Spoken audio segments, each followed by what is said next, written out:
Hola, muy buenos a todos. Soy Ainhoa Larumbe, enfermera de la Unidad de Insuficiencia Cardíaca del Hospital de Denia, en Alicante, en España. Y primero de todo quería agradecer a la organización de Salvando y a los organizadores de este curso el haberme permitido participar en esta iniciativa tan estupenda y donde las enfermeras podamos participar y hablar de nuestra experiencia, pues es muy importante. Bueno, después de la presentación magnífica que ha hecho el doctor Alfonso Valle, nos ha quedado claro que la cuádruple terapia es importantísima en nuestros pacientes, que nuestros pacientes lleguen a la dosis máxima tolerada y la mantengan, es fundamental para la buena evolución y la calidad de vida de los pacientes con insuficiencia cardíaca. Aparte, en este estudio se observa que tras tener este arsenal terapéutico tan inmenso, ¿sabes? La cuádruple terapia que tenemos en este momento, se vio que había una ganancia de años. Como endpoint primario se determinó el que no aparecieran eventos y en este sentido los pacientes de 80 años ganaban 2,7 años de vida más y pacientes de 55 años ganaban 8,3 años de vida más. Y a nivel de supervivencia, los pacientes de 80 años ganaban 1,4 años y los pacientes de 55 años 6,3 años. Es decir, el implantar una buena terapia y mantenerla ayuda a nuestros pacientes a vivir más. Pero ¿qué pasa? Que muchas veces existe una falta de adherencia por parte de ellos. ¿Por qué? Pues porque son muchos medicamentos, a veces no comprenden los beneficios de estos, no saben muy bien por qué de repente paciente que ha debutado con una insuficiencia cardíaca de no tomar ningún medicamento se tiene que tomar 4 más a lo mejor 5 o 6 pastillas, tiene que hacerse analíticas. Entonces yo creo que explicarles y que comprendan mejor el porqué de este tratamiento y los beneficios que va a tener es importante. ¿Y quién tiene que hacer eso? ¿Quién es la persona que ellos encuentran cuando van al hospital, cuando tienen una duda? Pues somos nosotros, las enfermeras y los enfermeros normalmente somos las personas que estamos más cerca de ellos, tanto de ellos como de los familiares como de los cuidadores. Por tanto, también tienen que tener claro que tener ese acceso y esa confianza con nosotros para podernos preguntar en cualquier momento dudas que le puedan surgir en el tratamiento o en su día a día. Y por supuesto, los efectos secundarios. Los efectos secundarios son la causa principal de que nuestros pacientes dejen de tomarse el tratamiento. Por eso es tan importante que nosotros conozcamos esos efectos secundarios y se los expliquemos al paciente, le expliquemos qué es normal y qué es lo que se puede hacer para evitar el malestar o las dudas que le puedan surgir por si está funcionando o no está funcionando el tratamiento. Por tanto, tenemos los 4 pilares básicos del tratamiento para la insuficiencia cardíaca, que son los beta bloqueantes, los IECAS, inhibidores de la enzima de la conversión de la angiotensina, el sacubitril/valsartán, los antagonistas receptor mineralocorticoides y los ISGLT2, los cotransportadores sodio-glucosa tipo 2. ¿Vale? Entonces vamos a empezar por los betabloqueantes. Los betabloqueantes conocemos que son el carvedilol, el bisoprolol, niloprolol, metoprolol. Todos estos medicamentos lo que hacen es mantener un ritmo cardíaco para tener el corazón relajado, ¿vale? Por decirlo de alguna manera. Entonces, ¿qué produce? Pues produce bradicardia, produce debilidad, produce cansancio. En algunos casos puede producir broncoespasmo y disfunción eréctil. Sobre todo en pacientes jóvenes, el efecto secundario que más puede molestarles o por el cual dejen el tratamiento sea la disfunción eréctil. Hemos de explicárselo y decirles que existen opciones, existen maneras de subsanar ese efecto secundario de los betabloqueantes. Por otro lado, tenemos los YECAS, el captopril, el enalapril, el lisinopril, estos medicamentos producen hipotensión, disminución de la función renal y aumento de potasio. ¿Esto qué supone al paciente? Esto supone al paciente que a lo mejor está mareado, tiene que hacerse analíticas, sobre todo al principio, cada 15-20 días, y esto puede ser un problema para él. Por eso hay que explicarles y dejarles bien claro todos los pasos que tienen que seguir durante el tratamiento. Pero los YECAs, el efecto secundario que más molesta o que más incapacitante es para los pacientes es la tos. Es una tos nocturna, irritativa, y es la que puede hacer que el paciente se dé cuenta que ha iniciado los YECAs y tiene tos, no puede descansar, entonces los deja. Pero en contrarrestación, si el paciente presenta tos, se le puede introducir un ARA2, el candesartán o el valsartán, que tenemos los mismos efectos secundarios excepto la tos. Es decir, hay que controlarle los iones, el riñón y puede producir hipotensión. Pero no tiene ese efecto secundario de la tos nocturna irritativa, que es lo que realmente a ellos les puede llegar a molestar. Por otro lado, tenemos los antagonistas mineralcorticoides, que son denominados ahorradores de potasio. Por tanto, os podéis imaginar que aparte de lo que controlamos en toda esta medicación, que es los signos vitales, la tensión arterial, así como la función renal, hay que controlar estrechamente el potasio, puesto que pueden producir un aumento de potasio. Y en el caso de la espironolactona puede producir ginecomastia, el aumento de los pechos con dolor. Por tanto, en ese caso cambiaríamos a la eplerenona. Y ya nos salió un nuevo medicamento que son los ARNI, el sacubitril valsartán. Es un medicamento que también produce hipotensión. En estos pacientes producen hipotensión, sobre todo cuando lo titulamos. A dosis mínimas el paciente no lo suele notar, pero cuando pasamos a dosis medias o dosis máximas el paciente nota bastante la hipotensión. Hay que controlar el potasio y la función renal. Pero esta medicación se ha visto que mejora datos disminuye la mortalidad, disminuye los ingresos por insuficiencia cardíaca, las rehospitalizaciones por insuficiencia cardíaca. Entonces, estos pacientes que pueden permitirse económicamente, porque no es una medicación que es un poco cara, pero se les puede sustituir por los YECAs. Pero ojo, hay que tener mucho cuidado, porque si sustituyes un YECA por un ARNI, por el sacubitril valsartán, tiene que haber un periodo de lavado de 36 horas. Tiene que dejar el YECA, pasar 36 horas y comenzar con el sacubitril valsartán.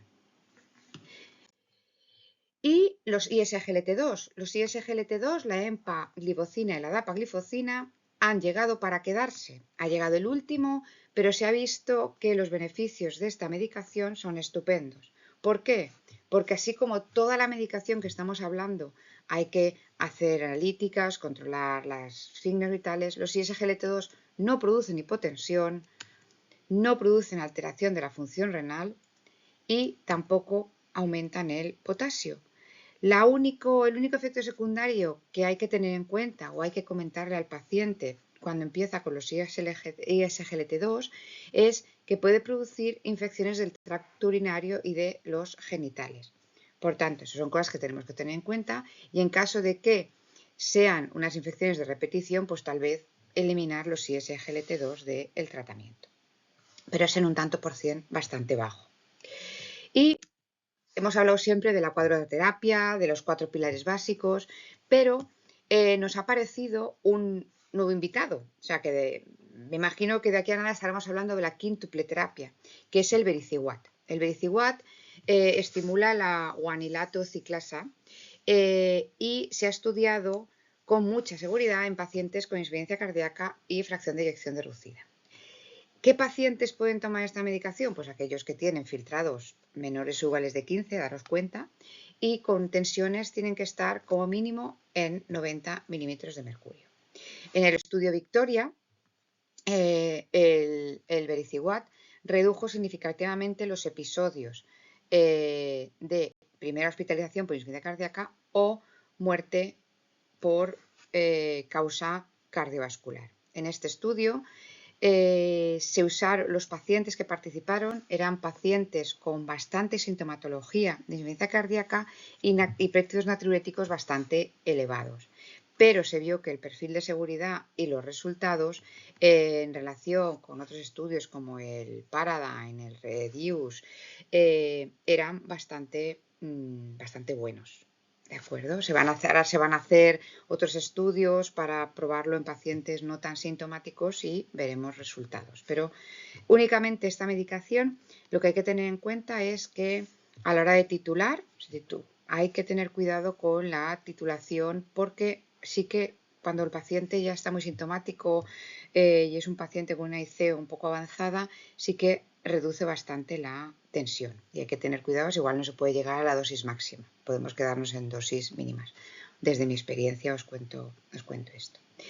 Pero ahora lo que vamos a hablar es ahora de los diuréticos. Yo creo que hay que darle un sitio específico a los diuréticos, puesto que son un poco la piedra angular del tratamiento de los pacientes con insuficiencia cardíaca. Los diuréticos creo que son una ayuda imprescindible para los que tratamos con este tipo de pacientes. ¿Por qué? Porque los diuréticos nos van a ayudar con los pacientes congestivos. Van a evitar que nuestros pacientes estén congestivos y en caso de congestión nos van a ayudar a que el paciente esté mejor. ¿Vale? ¿Por qué? Porque nosotros el agua corporal se distribuye en 2/3 en líquido intracelular y 1/3 en líquido extracelular. Cuando un paciente se empieza con una insuficiencia cardíaca descompensada, existe una redistribución vascular, es decir, suele pasar, el líquido se va al compartimento intersticial. Pero ¿qué pasa? Cuando hay una sobrecarga hídrica importante, hay líquido tanto en el compartimiento intersticial como en el extracelular, pero normalmente el líquido pasa al compartimento intersticial. Y aquí es donde los diuréticos nos ayudan claramente a solucionar este problema. Cosa importante, los diuréticos, como os he dicho antes, el efecto secundario, ¿cuál es? No es un efecto secundario, es el efecto del diurético, es que el paciente tiene que orinar muchas veces. Entonces, causa de falta de adherencia a los diuréticos o que el paciente abandone el tratamiento diurético es esa incomodidad por tener que tomarse el diurético y entonces muchos reingresos o descompensaciones tienen que ver con el abandono de los diuréticos. Y ahora vamos a ver los diuréticos de ASA, la furosemida o la torasemida, es el diurético que más utilizamos en nuestra práctica diaria. Actúa en la parte gruesa de la rama ascendente del asa de Henle y podemos administrarla vía oral o vía parenteral. También puede surgir la duda o se han hecho estudios sobre si qué era mejor a la hora de tratar una insuficiencia cardíaca aguda, si era mejor los diuréticos administrarlos en bolo o por fisión continua para el control de síntomas. Y realmente no se vio una diferencia significativa. O sea, administrarlo con perfusión continua, administrarlo en bolo, no se vio una diferencia significativa. Lo que sí que se vio es que el 42% de los pacientes en menos de 60 días reingresaron visitaron urgencias tras la administración, tanto oral como en bolo, de la furosemida intravenosa. Y quiero hablaros de este estudio que hizo un compañero nuestro del Hospital Clínico de Valencia, José Civera, donde hablaba de la furosemida subcutánea mediante bomba elastomérica, donde se quería comprobar la eficacia y la seguridad de este tratamiento. Y la verdad es que los resultados, a pesar de que la N es una N pequeñita, los resultados fueron buenos, puesto que se redujo a las 72 horas, se redujo la NIJA, se redujo la disnea, se redujeron los edemas y se redujo el peso, así como los valores de laboratorio, tanto los péptidos natriuréticos como el CA125, se redujeron. El CA125 se mantuvo a las 72 horas, pero luego se redujo porque ya sabéis que el tratamiento del CA125 tarda unos 10-15 días en reducirse, pero los péptidos, como podéis ver, se redujeron a las 72 horas. Y también se mantuvieron a nivel de seguridad tanto la tensión como la función renal y el sodio y el potasio se mantuvieron bien, tuvieron una evolución normal.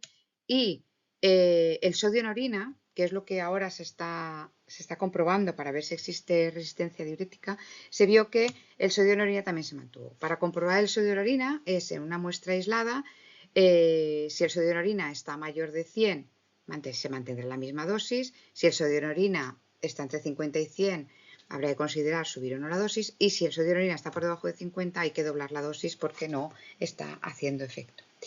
¿Y qué puede pasar cuando nuestro paciente está con diuréticos y aún así estamos con una resistencia diurética? Es decir, no está haciendo el efecto.